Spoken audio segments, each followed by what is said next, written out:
नमस्कार दोस्तों, आपका स्वागत है हमारे चैनल स्टडी विद मास्टर जी में। इस वीडियो में हम कक्षा 12वीं के काव्य खंड का सेकंड चैप्टर, इसके कवि हैं आलोक धनवा, पतंग चैप्टर को कवर करने वाले हैं।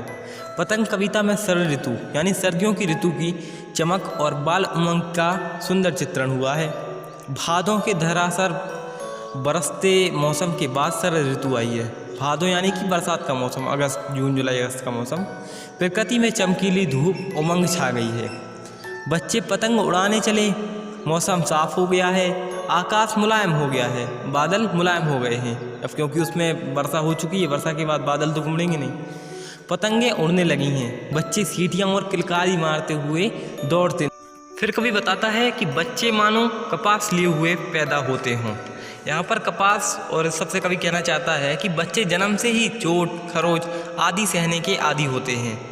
उनके शरीर में इतना लचीलापन और चोट रोधी गुण होता है कि किसी भी चीज़ से टकराने पर उन्हें बहुत कम ही चोट लगती है। अब कभी इसके बाद कहता है कि उनके पैर पृथ्वी पर घूमाने के लिए बेचैन रहते हैं। वे छतों पर इस तरह बेसुध मस्त होकर दौड़ते हैं मानो छतें कठोर न होकर नरम हो गई हों। वे डाल पर झूले झूलते हैं। उनकी गति पाकर दिशाएं मृदंग की भांति बजती हैं। मृदंग एक इंस्ट्रूमेंट होता है जिसकी आवाज़ बहुत अच्छी होती है।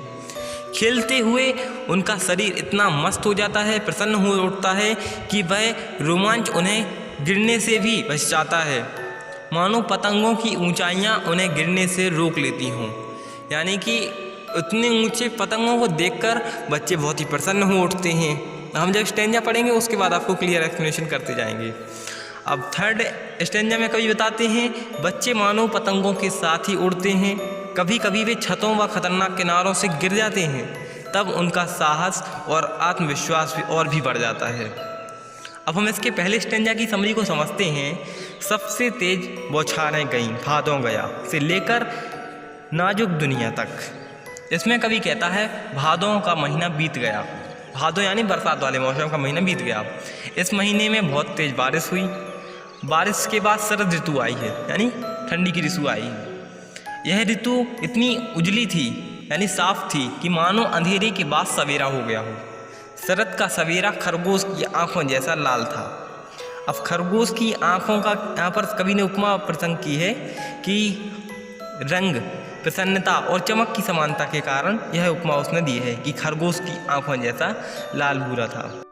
शरद ऋतु का एकदम उज्जवल और साफ मास यानी महीना इस तरह उमंग, उत्साह और चमक से भरपूर होकर छा गया मानो कोई उत्साही बालक कई पुलों को पार करके अपनी चमकीली साइकिल को तेजी से चलाते हुए आए। यहाँ पर बच्चों के साथ भी कवि ने उपमा की है शरद ऋतु की। और इसके बाद कवि कहता है कि जोर जोर से घंटियां बजाते हुए तथा पतंग उड़ाने वाले बच्चों को चमकीले इशारों से बुलाते हुए आधमका हो, क्योंकि जो बसंत पंचमी होती है वह भी शरद ऋतु में आती है। और घंटियां बजाना, शोर, चिलचिलाहट और अच्छा लगता है, मतलब बसंत ऋतु में। कवि इस प्रकार का कहना चाहता है।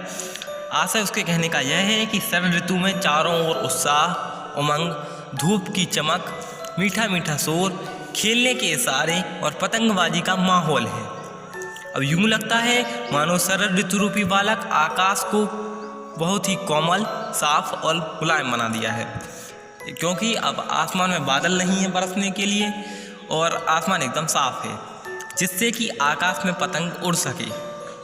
अब कवि ऐसा मानता है कि पतंग दुनिया की सबसे पतली, हल्की और रंगीन चीज़ है। उसमें लगी बांस की कमानी भी बहुत पतली होती है। जब पतले कागज और कमानी से बनी पतंग आकाश में उड़ती है तो बच्चे खुशी के मारे सीटियां बजाने लगते हैं तथा किलकारियां मारने लगते हैं।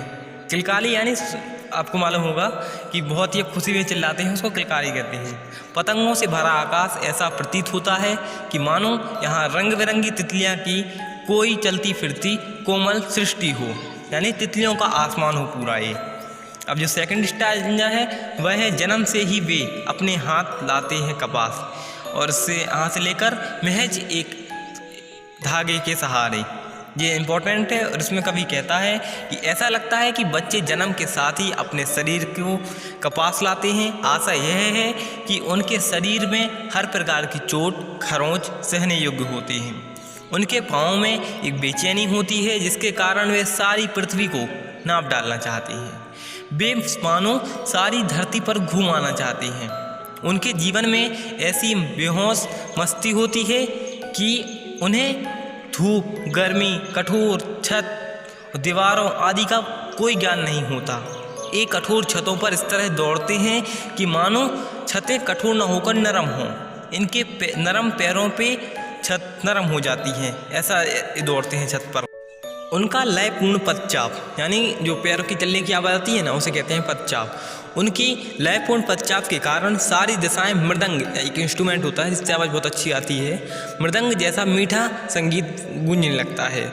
प्रायः वे चलते हैं तो झूला झूलते हुए झोंकों के समान चलते हैं, यानी जब चलते हैं तो झोंकों के समान चलते हैं, तेज तेज दौड़ते हुए निकल जाते हैं, कवि कहना चाहता है। वे छतों के खतरनाक किनारों पर पतंग उड़ाते हुए भी ऐसे गतिविधि करते हैं मानो पेड़ की लचकीली डाल से लटक कर लचकीली गति से झूला झूल रहे हों। कुछ पेड़ ऐसे होते हैं ना जिन पे अपन लोग डालियाँ में झूला झूलते हैं और बहुत मुलायम होती हैं उनकी डालियाँ, लगता है टूट जाएंगी पर वो टूटती नहीं हैं।